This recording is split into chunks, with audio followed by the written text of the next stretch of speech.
Hi guys! Welcome back to my channel! Ayan guys! Na-miss nyo ba ang inyong kalolas na laging beauty pa din? Ayan guys! Samahan nyo ako ulit ngayon tayo ay magmi-merienda ng turon. Ayan. Ayan guys, luto ko ng aming kapitbahay. Ayan. Ayan, sira talaga guys ang ating diet. Mahaba na palang aking hair. Ayan. Pero next week, papaayos ko na naman itong aking hair. Bakit? Magparibar tayo. Ayan, mahaba na siya. Ba dati maiksi lang to. Pero pinagupitan ko na din to. Pero po, gupit na naman ako ng bago dahil summer na naman ngayon. Diba? Mainit ang aking kapaligiran. Merienda tayo for today's videos. Ayan. Kasi masarap to pag malutong. Pero ngayon. Pero hindi ko naman ito ubusin. Ito na sa plastic kasi lalambot siya guys. Pag ano.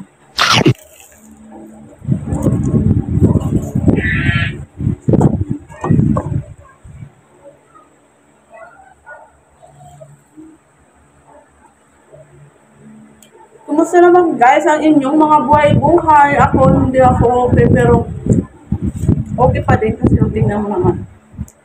Dahil sira na naman yung diet ko. Ayan.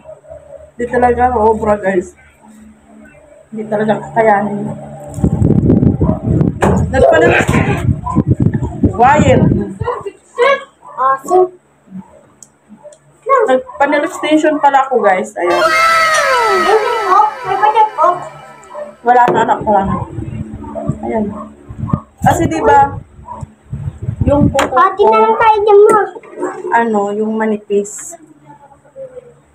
Kaya pinalagyan ko siya ng nail extension. Dahil sobrang nipis. Ayan. Ayan.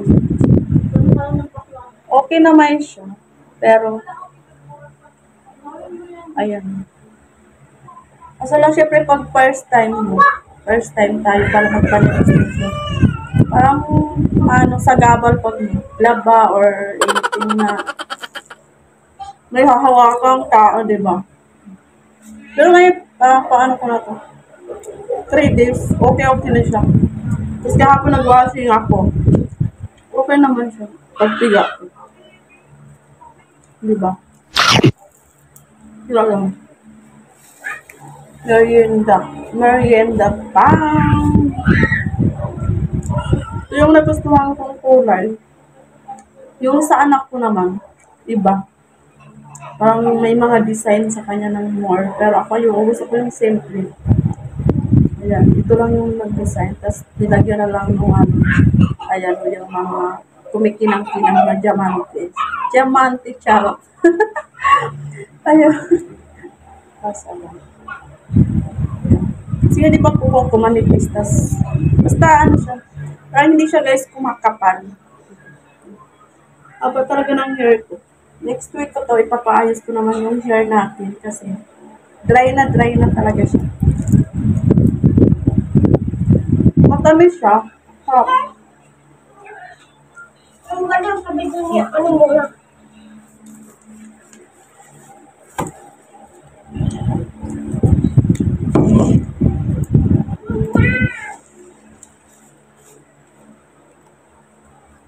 Tagal ko hindi nag-vlog.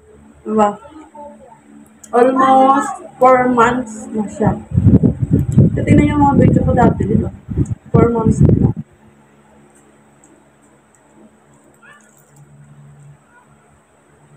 Ayan.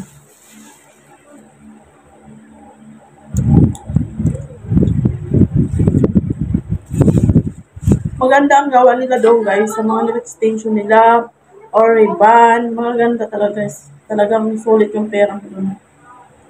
Kasi yung gumagawa doon guys, expert siya talaga sa mga ribbon din. Tapos yun. Napakalinis ng gawa nila. Wala kang makita ang mga iwan-iwan sa gilid. Tapos ulit-ulitin niya yung pag-puskus. O diba? Ang papa. Kaya matagal, akala ko, nung panel extension ako, Mabilis lang. Excuse. Diyos ko, 2 hours and a half siya, guys. Ang tagal din. Napakatagal din pala yun. Kala ko ganun lang kadali siya ikabit. Hindi pala. Pero ang hassle din. Hey guys! Good morning! Kasi pa ako.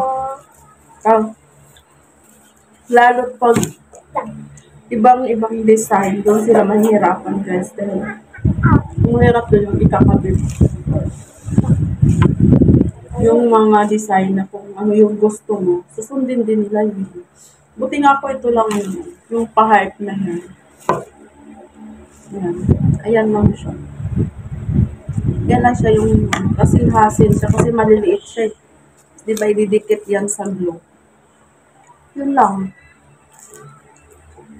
Nakasalang ako doon is 12. Wala mo natapos ako ng 3. O diba?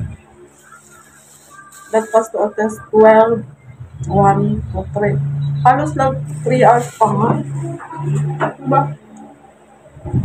Kaya, hindi naman namin yung anak ko, iniwan lang namin doon kasi kami nagutom na. Kumain na kami sa ng inasal. Yung anak ko kasi gusto nila. Ang inasal ako, hindi na makasal. Hanggang isa lang ako doon. Sila kumain ng unlimited. Ako hindi.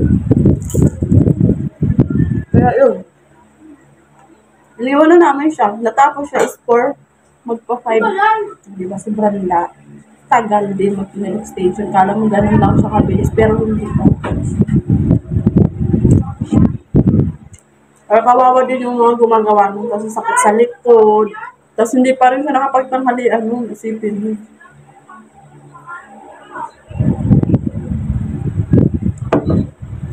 Kasi inantay din niya kami matapos. Sabi ko nga dapat pala kumain muna din siya. Kumain din kami dito. Kaya ayun guys, dito na ang aking vlog. Bye!